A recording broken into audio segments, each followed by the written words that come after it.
Hola, mi nombre es Úrsula Gómez Beltrán y mi compañera Salma Dayano Sunosune. Nosotros venimos de la Facultad de Ciencias Químicas Biológicas y venimos a hablarles un poco acerca de la enfermedad llamada fibrosis quística. A continuación, mi compañera les hablará un poco acerca de la historia de la fibrosis quística. Todo empezó en 1595. El famoso profesor de anatomía y botánica de Leiden, Holanda, Peter Pau, tenía la inquietud de la muerte de la niña de 11 años.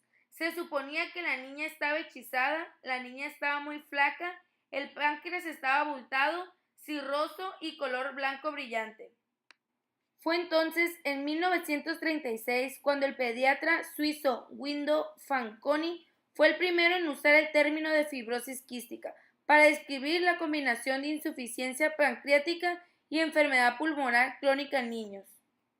En 1938, Dorothy Anderson asoció ileo meconial con fibrosis quística, notando que las lesiones en el páncreas eran idénticas en ambas condiciones. En 1943, Sidney Faber reconoce a la fibrosis quística como una enfermedad sistemática y le pone el término mucosividosis. En 1945, Andersen y Hodges estudian familias y concluyen que la fibrosis quística se hereda en forma autosómica recesiva.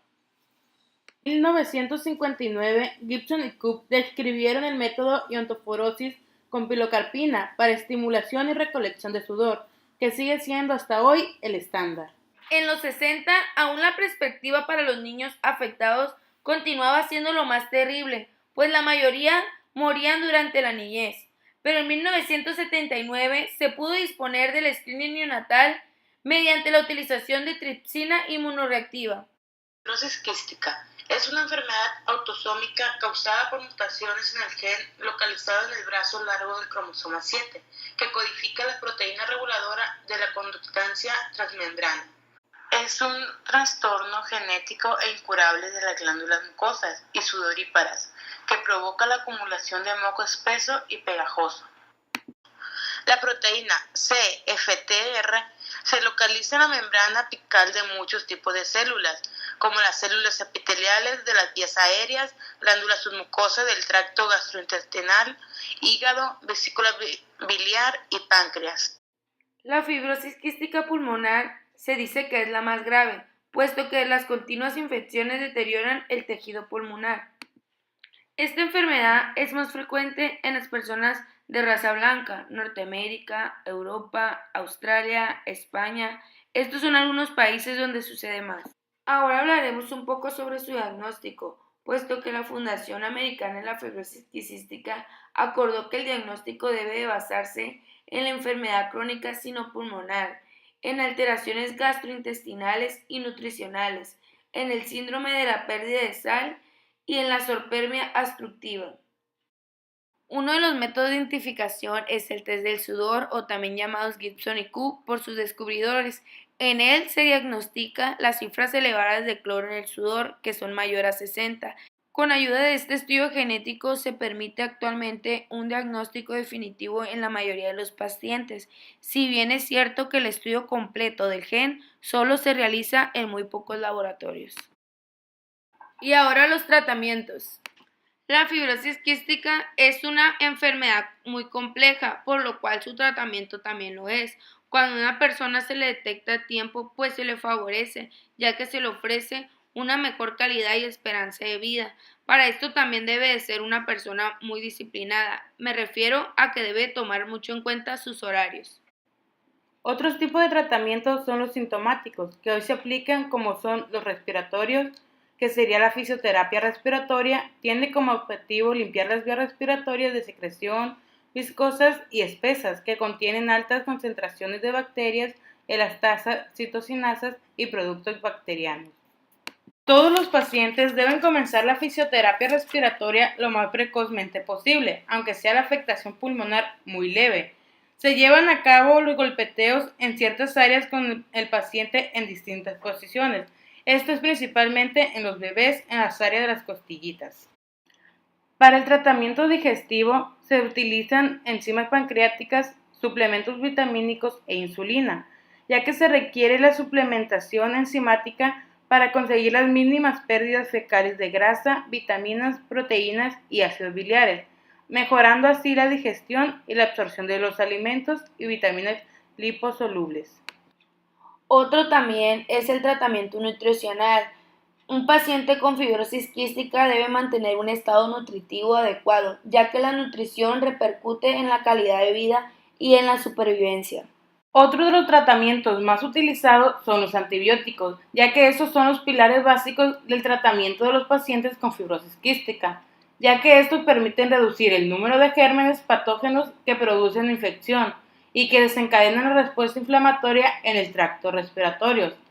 Además, el tratamiento antimicrobiano rara vez logra erradicar los gérmenes patógenos. Las selecciones de los antibióticos se determinará según el tipo de germen y sus sensibilidades, y la ruta de administración de los fármacos, ya sea intravenosa, oral o inhalada, se decidirá en función de la gravedad de la exacerbación respiratoria.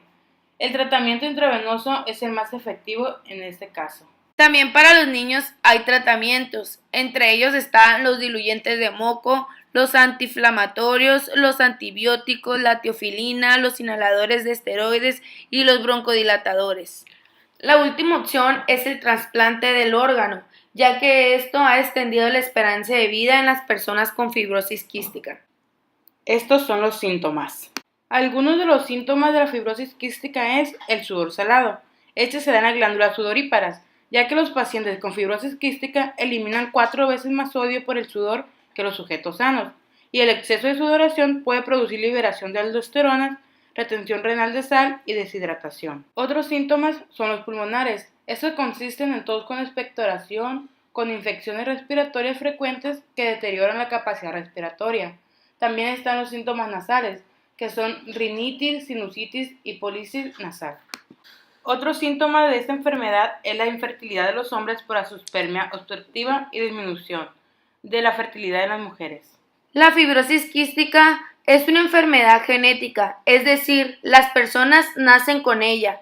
Por ese motivo no se puede prevenir. Ahora le vamos a hablar sobre los órganos que son afectados por la fibrosis quística. Una de ellas son las mamas, el pulmón, el hígado, el páncreas, la bilis, los órganos sexuales y la piel. En la mama se presentan como una masa palpable, dolorosa y regularmente bilateral, con dolor más intenso en la fase premenstrual, y se dice que son ocasionados por el estímulo estrogénico persistente. La fibrosis quística en la mama va aumentando con la edad, siendo aproximadamente de un 10% en menores de 21. Se incrementa un 25% en los años fértiles y hasta un 50% en la perimenopausia. Alguno de los factores de riesgo es el exceso relativo o quizás una producción aumentada de los estrógenos, la deficiencia relativa de progesterona, un aumento en la proporción plasmática de los ésteres de ácidos grasos saturados con la disminución de los poliinsaturados y las metilxantinas que están presentes en el té, café, chocolate y bebidas de Coca-Cola que estimulan la proliferación del tejido mamario quístico. El cuadro clínico, como ya había mencionado, es bilateral, se localiza principalmente en los cuadrantes superiores y externos de la mama, afectándose más la derecha que la izquierda. Hay dolor de intensidad variable y sensación de represión mamaria.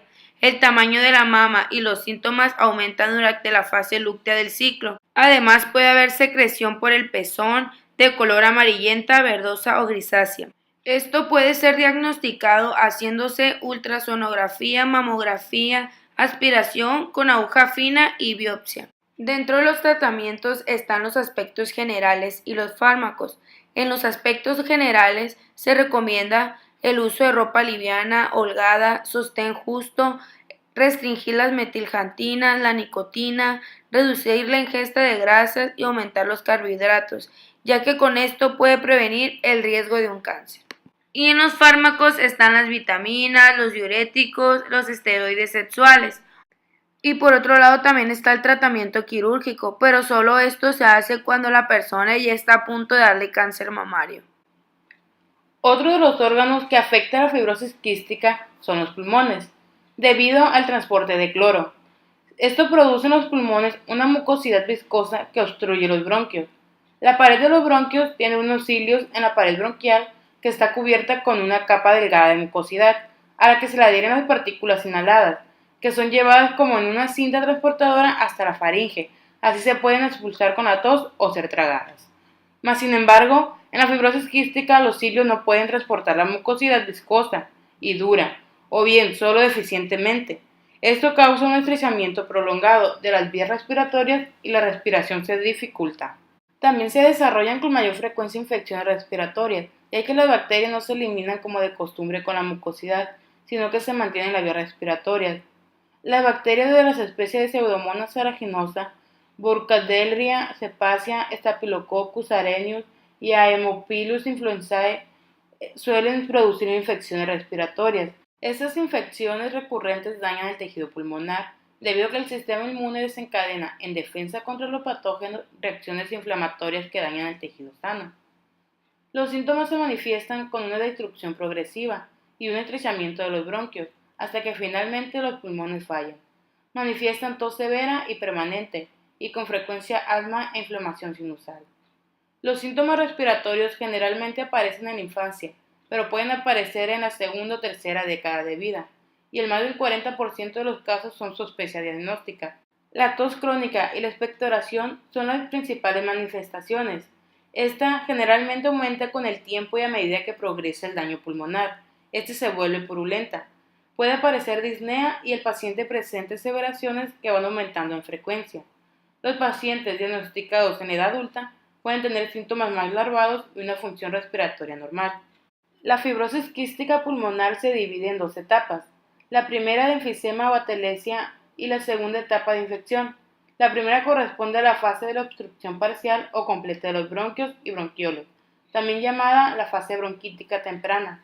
La segunda etapa, también llamada estadio de la infección, en la cual se da la aparición de la infección, la destrucción del epitelio bronquial y la bronquiectasis. El diagnóstico se basa en la presencia de una característica fenotípica compatible con la fibrosis quística, más una prueba de laboratorio que refleje la difusión de CFTR. Las características fenotípicas son la historia familiar, el tamizaje neonatal, que dé positivo, el test de sudor, que dé positivo en 2 ocasiones, el estudio genético, que dé positivo en 2 mutaciones, la difusión de CFTR y el test de sudor es el examen fundamental de comprobación diagnóstica. En el páncreas, la fibrosis quística es una mucosidad pegajosa, cierra los conductos del páncreas en el 85% de los casos e impide que se produzcan suficientes enzimas digestivas. Los síntomas en la fibrosis quística del páncreas son obstrucción intestinal en recién nacido, diarrea, gases, dolor abdominal, ganancia ponderal insuficiente, entre otros. La fibrosis quística produce insuficiente jugo pancreático con tapones y obstrucción en el conducto pancreático. Puede ocasionar destrucción del tejido pancreático. Para su tratamiento es recomendable un bajo contenido de grasa, dieta alta en proteínas con una asignación generosa de verduras, frutas y azúcares, y la restricción moderada de almidón. La bilis también es afectada por la fibrosis quística, pues los conductos biliares pueden quedar obstruidos. Esto obstaculiza o impide la secreción de los jugos biliares. La consecuencia puede ser una cirrosis biliar debido a la fibrosis quística.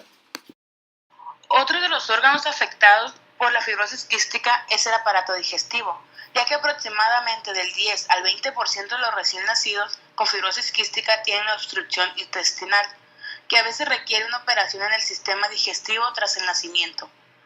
Esta obstrucción es creada debido a las primeras heces muy duras del recién nacido, también llamado meconio. Los posibles síntomas de la fibrosis quística incluyen una protuberancia en el recto e inversión intestinal, o bien trastornos por reflujo en bebés y niños pequeños. También los órganos sexuales se ven afectados por ese trastorno, ya que la mayoría de los hombres con fibrosis quística quedan estériles debido a la secreción de mucosidad dura en los conductos deferentes y el epididimo. Muchas mujeres con fibrosis quística también son estériles, porque la mucosidad espesa provoca obstrucciones en los órganos sexuales, generalmente en las trompas de falopio, que pueden bloquear la ruta de acceso de los espermatozoides.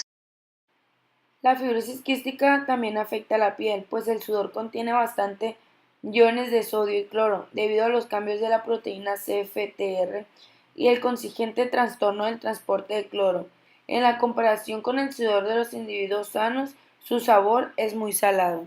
El 85% de los pacientes que fallecen por fibrosis quística es debido a una complicación pulmonar, generalmente con infección secundaria. La enfermedad pulmonar comienza con infecciones recurrentes. Las exacerbaciones se caracterizan por el aumento de signos y síntomas pulmonares y de las secreciones de las vías aéreas, manifestaciones generales e infiltrados en la radiografía. Bueno, esto fue todo de nuestra parte. Espero les haya gustado y les sirva de algo el tema de fibrosis quística. Gracias. Gracias.